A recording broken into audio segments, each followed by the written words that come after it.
अस्सलाम वालेकुम दोस्तों, welcome to my channel horror stories with Shamama. कैसे हैं आप लोग? उम्मीद है कि खैरियत से होंगे।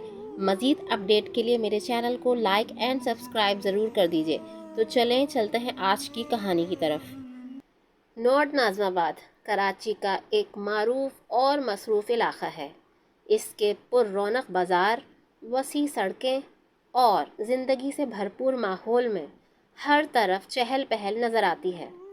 मगर इसी इलाके में एक ऐसा घर भी है जिसे लोग पुरसरार कहते हैं। ये घर बरसों से वीरान है और इसके इर्द गिर्द अजीबो गरीब कहानियाँ गर्दिश करती हैं। ये घर एक पुरानी तर्ज का था जिसकी ऊंची दीवारें और बड़ी खिड़कियाँ ज़माने की गवाही देती थीं।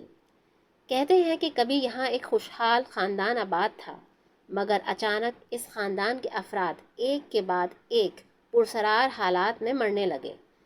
कुछ का कहना था कि इनकी मौत का सबब किसी आसेब की वजह से था, जबकि कुछ इसे महज इत्तेफाक समझते थे। इसके बाद से ये घर खाली हो गया और उसके आसपास के लोगों ने इस जगह से दूर रहना शुरू कर दिया। एक दिन अली, जो कि एक नौजवान और जुस्तजू से भरपूर लड़का था, अपने दोस्तों के साथ बैठा नॉर्थ नाज़िमाबाद के इस पुरसरार घर की बातें सुन रहा था। इसे हमेशा ऐसी पुरसरार जगहों और कहानियों में दिलचस्पी रहती थी।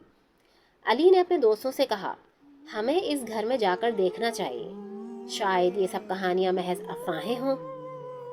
अली के दोस्त समी, उमर और बिलाल इसके ख्याल से पहले तो खौफजदा हुए, लेकिन फिर अली के इसरार और अपनी जवानी की जोश में वो भी तैयार हो गए।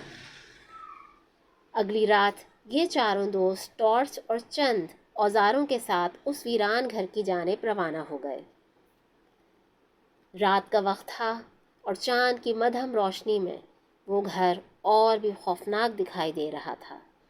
इसके करीब बड़े दरवाजे पर जंग लगा हुआ था और जैसे ही अली ने दरवाजे को धकेल कर खोला, अंदर का मंजर इन सब को हैरत में डाल गया। अंदर हर तरफ गर्द जमा थी, फर्नीचर टूटा फूटा पड़ा था और दीवारों पर अजीब व गरीब निशानात थे। यहाँ तो वाकई काफ़ी अरसे से कोई नहीं आया, समी ने कहा, जबकि इसकी आवाज़ में हल्का सा खौफ भी था। अली आगे बढ़ा और एक कमरे में दाखिल हो गया, जहाँ पर एक पुराना झूला पड़ा था। वो झूला हल्का सा हिल रहा था, हालांकि वहाँ हवा का कोई झोंका नहीं था। ये तो कोई पुरानी बात होगी, अली ने खुद को मुतमईन करते हुए कहा, लेकिन इसके दिल में भी अजीब सा खौफ पैदा हो रहा था। अचानक बिलाल चीखा, तुम लोगों ने सुना? सब ने रुक कर कान लगा दिए। घर की अंदरूनी दीवारों से किसी के कदमों की आवाज़ आ रही थी, जैसे कोई इनकी तरफ आहिस्ता आहिस्ता बढ़ रहा हो। ये क्या है? उमर ने परेशानी से कहा।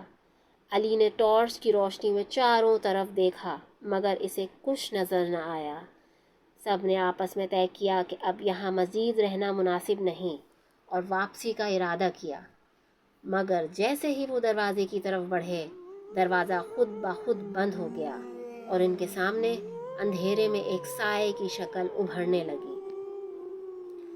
वो साया धीरे धीरे एक औरत की सूरत इख्तियार कर गया, जिसकी आंखें सुर्ख थीं और इसके बाल बिखरे हुए थे। तुम लोग यहाँ क्यों आए हो? इस औरत ने गरजदार आवाज़ में पूछा। इसकी आवाज़ में गुस्सा और दर्द दोनों का एहसास था। अली, जो सबसे आगे था, पीछे हटते हुए बोला, हम सिर्फ देखना चाहते थे कि यहाँ क्या है। ये जगह तुम लोगों की नहीं है, वो साया चिल्लाया। यहाँ से चले जाओ, वरना तुम्हें भी वही अंजाम भुगतना पड़ेगा जो इस घर के पिछले मकीनों का हुआ था। दोस्तों की सांसें रुक गईं और खौफ इनके चेहरे पर आया था। अली ने फ़ौरन पीछे मुड़कर दरवाज़ा खोलने की कोशिश की, मगर वो मजबूती से बंद था। इस दौरान वो साया इनकी तरफ बढ़ने लगा। अली ने अपनी पूरी कुव्वत लगाकर दरवाजे को धकेल दिया और अचानक दरवाज़ा खुल गया। चारों दोस्त फ़ौरन बाहर निकले और तेज़ी से भागते हुए घर से दूर चले गए। घर के बाहर पहुंचकर उन्होंने पलट कर देखा। वो साया अब दरवाजे पर खड़ा था और इनको घूर रहा था। کچھ دیر بعد وہ سایہ غائب ہو گیا اور دروازہ خود بخود بند ہو گیا۔ علی اور اس کے دوستوں نے خوف زدہ ہو کر قسم کھائی کہ وہ دوبارہ اس گھر کے قریب نہیں جائیں گے۔ جب وہ لوگ واپس اپنے علاقے میں پہنچے تو ان کے چہرے سفید تھے اور دل تیزی سے دھڑک رہے تھے۔ اس واقعے کے بعد نارتھ نازم آباد کا وہ پرسرار گھر ہمیشہ کے لیے ان چاروں کے ذہن میں نقش ہو گیا۔ لوگوں نے آج تک یہ نہیں جانا کہ اس گھر میں کیا راز چھپا ہے، مگر جو بھی وہاں گیا کبھی معمول کے ساتھ واپس نہیں آیا۔ کچھ کا کہنا ہے کہ اس گھر میں ایک آسیب زدہ روح بھٹک رہی ہے جو اپنے پرانے مکینوں کی موت کا بدلہ لینا چاہتی ہے، لیکن حقیقت کیا ہے یہ کوئی نہیں جانتا۔